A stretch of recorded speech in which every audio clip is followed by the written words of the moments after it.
하나님 말씀은 마태복음 16장 13절로 24절까지입니다. 예수께서 빌립보 가이사랴 지방에 이르러 제자들에게 물어 이르시되 사람들이 인자를 누구라 하느냐? 이르되 더러는 세례 요한, 더러는 엘리야, 어떤 이는 예레미야나 선지자 중에 하나라 하나이다. 이르시되 너희는 나를 누구라 하느냐? 시몬 베드로가 대답하여 이르되 주는 그리스도시요 살아계신 하나님의 아들이시니이다. 예수께서 대답하여 이르시되 바요나 시몬아 내가 복이 있도다. 이를 내게 알게 한 이는 혈육이 아니요 하늘에 계신 내 아버지시니라. 또 내가 내게 이르노니 너는 베드로라. 내가 이 반석 위에 내 교회를 세우리니 음부의 권세가 이기지 못하리라. 내가 천국 열쇠를 내게 주리니 내가 땅에서 무엇이든지 매면 하늘에서도 매일 것이요 내가 땅에서 무엇이든지 풀면 하늘에서도 풀리리라 하시고 이에 제자들에게 경고하사 자기가 그리스도인 것을 아무에게도 이르지 말라 하시니라. 이 때로부터 예수 그리스도께서 자기가 예루살렘에 올라가 장로들과 대제사장들과 서기관들에게 많은 고난을 받고 죽임을 당하고 제3일에 살아나야 할 것을 제자들에게 비로소 나타내시니 베드로가 예수를 붙들고 항변하여 이르되 주여 그리 마옵소서 이 일이 결코 주께 미치지 아니하리이다. 예수께서 돌이키시며 베드로에게 이르시되 사탄아 내 뒤로 물러가라. 너는 나를 넘어지게 하는 자로다. 내가 하나님의 일을 생각하지 아니하고 도리어 사람의 일을 생각하는도다 하시고 이에 예수께서 제자들에게 이르시되 누구든지 나를 따라오려거든 자기를 부인하고 자기 십자가를 지고 나를 따를 것이니라. 아멘. 만일 어떤 사람에게 억울한 문제가 생기면 그 문제 자체가 힘들기도 하지만 자기의 억울함을 사람들이 알아주지 못할 때 더 힘들어합니다. 누군가가 나를 알아준다는 것은 나의 어려움을 많이 경감시켜 줍니다. 예수님의 고난 받으심은 고난 자체도 큰 고통이셨지만 사람들이 예수님께서 지금 당하시는 모욕과 수치의 십자가의 의미를 전혀 모르고 당신을 비난하고 배척을 하고 있다는 사실도 예수님께는 고난의 큰 부분이었습니다. 예수님께서는 많은 무리들이 당신을 따라오고 있었지만 예수님이 어떤 분이신 줄 모르고 그저 갈급해서 따르는 무리들이었기에 예수님은 목자 없는 양 같은 저들을 보시면서 애통해 하셨습니다. 예수님께서는 이렇게 사역을 진행하시던 중에 가이사랴 빌립보 지역에 가셨을 때 오늘의 질문을 제자들에게 물은 것입니다. 13절과 14절에 보면 예수께서 빌립보 가이사랴 지방에 이르러 제자들에게 물어 이르시되 사람들이 인자를 누구라 하느냐 이르되 더러는 세례 요한, 더러는 엘리야, 어떤 이는 예레미야나 선지자 중에 하나이다 라고 기록하고 있습니다. 예수님의 말씀은 세례 요한이 전파했던 천국 복음과 그 내용이 다르지 않았습니다. 그리고 예수님께서 베푸셨던 기적들도 이스라엘 사람이라면 역사적으로 잘 알려진 능력의 선지자 엘리야를 연상케 했습니다. 또한 수많은 무리들 앞에서 천국 복음을 선포하시며 선지자들의 예언의 말씀을 가르치시는 모습은 눈물의 선지자로 알려졌던 예레미야나 구약의 선지자들의 사역과 비슷해 보이시기도 했습니다. 그런데 사람들은 예수님을 그 이상으로는 볼 수 없었습니다. 그렇게 볼 눈이 없었습니다. 그 이유는 예수님을 하나님의 아들로는 전혀 생각을 하지 못했기 때문이었습니다. 예수님께서는 사람들이 나를 누구라 하느냐라고 물으시지 않고 인자를 누구라 하느냐라고 물으셨습니다. 처음부터 당신을 스스로 인자, 영어 표현으로는 The Son of Man으로 표현하신 것입니다. 이 앞에 The Son of Man으로 하면 바로 그 사람의 아들로 표현하신 것입니다. 유대인들에게 인자라는 표현은 바로 장차 오실 예언된 메시아를 지칭할 때 사용합니다. 이는 예수님께서는 이미 당신을 예언된 메시아로 선포하신 것입니다. 또한 인자는 예수님께서 사람이라는 것을 분명하게 말씀하시는 것입니다. 이로써 예수님께서 말씀하신 인자는 즉 The Son of Man은 참 하나님이시오 참 사람이라는 뜻이었습니다. 이는 예수님은 사람들에 의해서 규정된 분이 아니시라 처음부터 저들의 인정함과 상관없이 메시아로 오심을 증거하신 것입니다. 그렇다면 예수님의 말씀은 이런 질문이십니다. 나는 인자인데 사람들은 이러한 나를 어떻게 알고 있느냐라고 물으신 것입니다. 예수님은 우리가 보고 확인해서 인자로 인정된 분이 아니십니다. 예수님께서는 처음부터 인자의 모습으로 사람들에게 보이셨습니다. 그런데 사람들은 그러한 예수님의 말씀과 능력과 기적을 인자의 모습으로 깨닫지 못했을 뿐이었습니다. 15절에는 너희는 나를 누구라 하느냐라고 물으셨습니다. 예수님께서는 왜 당신에 대한 사람들의 인식과 제자들의 인식을 따로 구분하셔서 물으셨을까요? 예수님의 질문에 베드로가 제자들 중 대표로 주는 그리스도시요 살아계신 하나님의 아들이시나이다 라고 고백을 했습니다. 이것은 베드로가 대답을 잘한 것 같지만 이에 대한 예수님의 답변은 이것을 내게 알게 한 이는 혈육이 아니요 하늘에 계신 내 아버지시니라 이셨습니다. 이 말은 사실 너희 수준도 사람들과 다를 바 없지만 하나님께서 은혜를 주셔서 너희도 알게 된 것임을 말해준 것입니다. 그렇다면 그렇다면 저와 여러분은 그 예수를 어떻게 고백하고 있습니까? 혹시 세상 사람들처럼 도덕적이고 이성적이며 종교적 사고를 통해 얻게 된 신화화된 인간 예수를 알고 있지는 않습니까?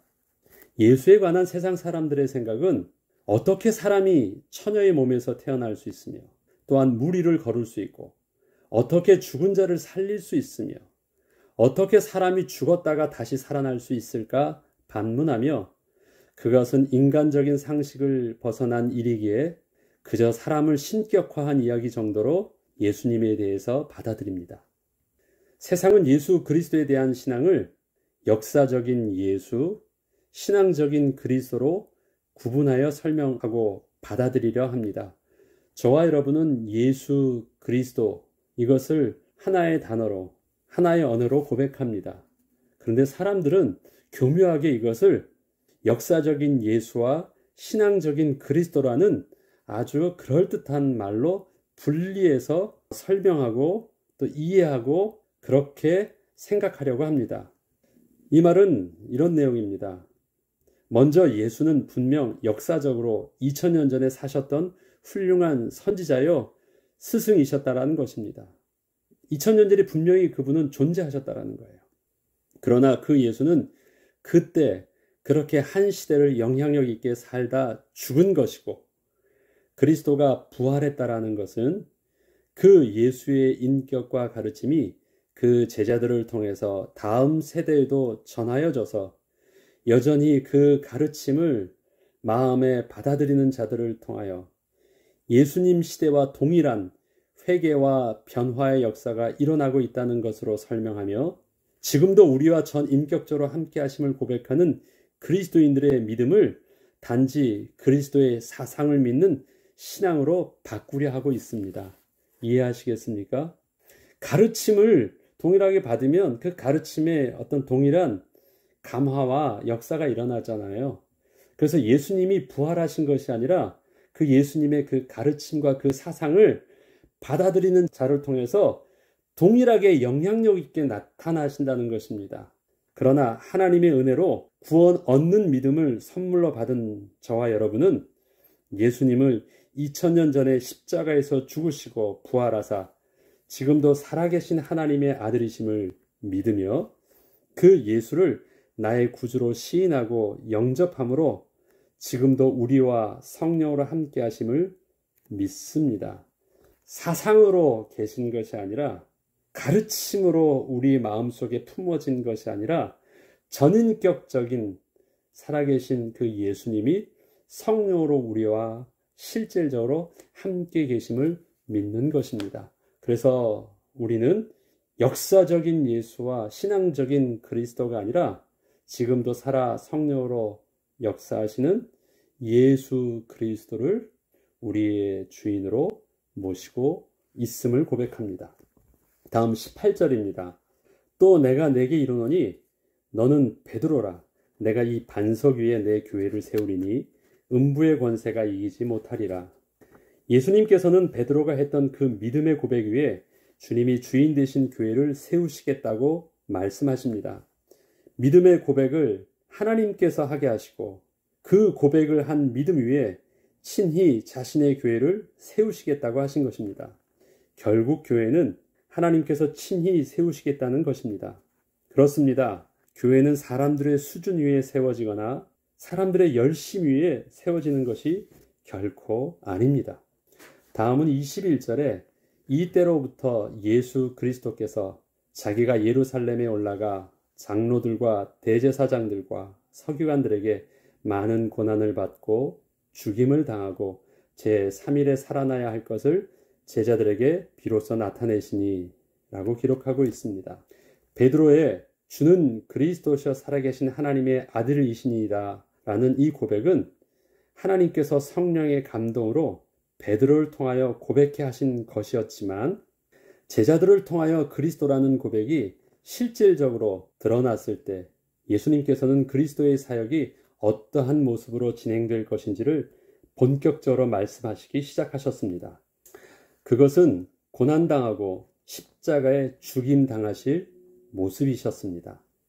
세상은 구원자를 백마탄 왕자와 같이 힘과 권세를 드러낸 모습으로 나타나기를 기대하고 있었지만 우리의 구원자 되신 예수 그리스도는 세상에 흠모할 것이 하나도 없으신 모습으로 우리의 질고를 대신 지시고 십자가에 죽으시는 아주 무기력해 보이시는 모습으로 오셨습니다. 능력의 왕으로 오시기를 기대했던 무리들의 바램과는 반대로 무기력하게 잡히셔야 했고 죽으셔야 했던 분이셨습니다. 22절과 23절은 이렇게 기록하고 있습니다. 베드로가 예수를 붙들고 항변하여 이르되 주여 그리 마옵소서. 이 일이 결코 주께 미치지 아니하리이다. 예수께서 돌이키시며 베드로에게 이르시되 사탄아 내 뒤로 물러가라. 너는 나를 넘어지게 하는 자로다. 내가 하나님의 일을 생각하지 아니하고 도리어 사람의 일을 생각하는도다 하시고 베드로의 이러한 강력한 항변은 사실 베드로만의 마음이 아니었을 것입니다. 제자들 어느 누구도 예수님이 고난을 받고 죽임 당할 일을 원하는 자는 하나도 없었기 때문입니다. 단지 그것을 대표적으로 베드로가 앞장서서 말했을 뿐이었습니다. 그런데 이에 대한 예수님의 답변은 베드로의 말이 무색할 정도로 의외의 말씀을 하셨습니다. 사탄아, 내 뒤로 말라가라. 너는 나를 넘어지게 하는 자로다. 내가 하나님의 일을 생각하지 아니하고 도리어 사람의 일을 생각하는도다. 이것은 베드로가 생각했던 모든 개념에 정반대되는 내용만 지금 예수님께서 딱 꼬집어서 말씀하고 계셨습니다. 내가 사탄이라고요? 내가 예수님을 넘어지게 하는 거라고요? 넘어지지 않게 하기 위해서 의로운 마음으로 내가 하나님의 일을 생각해서 한 일인데 예수님은 베드로의 생각과 정반대되는 개념으로 꼭 집어서 이렇게 강하게 말씀하신 것입니다. 베드로의 주님을 사랑하는 그 마음은 예수님께 잘 전달되었는지는 몰라도 그러한 열심과 방향이 주님과는 정반대였던 것입니다. 그런데 예수님은 베드로의 중심을 헤아려서 조금이라도 부드럽게 돌려서 말씀하지 않으시고 단도직입적으로 사탄아 물러가라고 하셨습니다. 베드로에게는 이러한 예수님의 책망하심이 너무도 당황스럽고 당황스러움을 넘어서 충격으로 와닿았을 것입니다. 왜냐하면 베드로는 자기가 주님을 사랑하여 주님께 항변했던 그 열정이 사탄과 연결된 것이라고는 전혀 생각할 수 없었기 때문입니다. 그렇다면 왜 그렇게 주님은 베드로에게 이렇게 강하게 책망하셨을까요? 24절에 보면 이에 예수께서 제자들에게 이르시되 누구든지 나를 따라오려거든 자기를 부인하고 자기 십자가를 지고 나를 따를 것이니라 라고 기록하고 있습니다. 우리는 예수 그리스도께서 십자가에서 대속의 죽음으로 속죄하시려 했던 그 죄의 내용이 무엇인지를 이해해야 됩니다. 먼저 그 죄의 내용에 대한 것을 이해하지 못하면 예수님께서 왜 그렇게 베드로에게 강하게 질책하시면서 말씀하셨는지 우리는 잘 이해하지 못하기 때문에 그렇습니다. 히브리서 5장 8절로 10절 말씀에는 그가 아들이시면서도 받으신 고난으로 순종함을 배워서 온전하게 되셨은즉 자기에게 순종하는 모든 자에게 영원한 구원의 근원이 되셨다라고 기록하고 있습니다. 자, 순종함을 배웠다라고 말씀하십니다. 그리고 그 순종하는 모든 자에게 그 순종함의 비밀이 영원한 구원의 근원이 되셨다라고 기록하고 있습니다. 그래서 예수님은 이 땅에 오셔서 아들이시면서도 단순히 십자가에 죽으신 뿐만 아니라 순종이 무엇인지를 온전히 가르쳐 주시고 본을 보여주신 것입니다.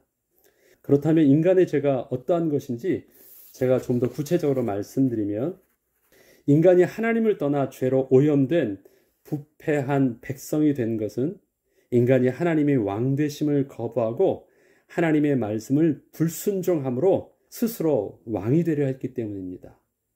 그렇기 때문에 예수님의 십자가는 단순히 죄를 속죄해주는 대속의 죽음만이 있는 것이 아니라 이 땅에 그리스도로 오셔서 성부 하나님의 뜻에 온전히 순종함으로 대속의 죽음을 감당하시는 것이었다는 사실들도 함께 이해해야 되는 것이 중요했습니다. 예수님께서 십자가에 죽으셨습니다. 그거는 너무 중요한 의미가 있습니다. 그러나 한 가지를 더 우리가 명심해야 되는 것은요, 예수님께서 그렇게 십자가에 죽으심이라는 것은 하나님께서 우리의 죄를 사하여 주시기 위해서 예수님께 그렇게 하라고 명하셨던 구원의 방법을 예수님께서 온전히 순종하심으로 지셨다라는 것입니다. 그래서 두 가지를 이해해야 되는 것이에요. 예수님의 순종하심과 순종하심으로 온전히 감당하셨던 대속의 십자가.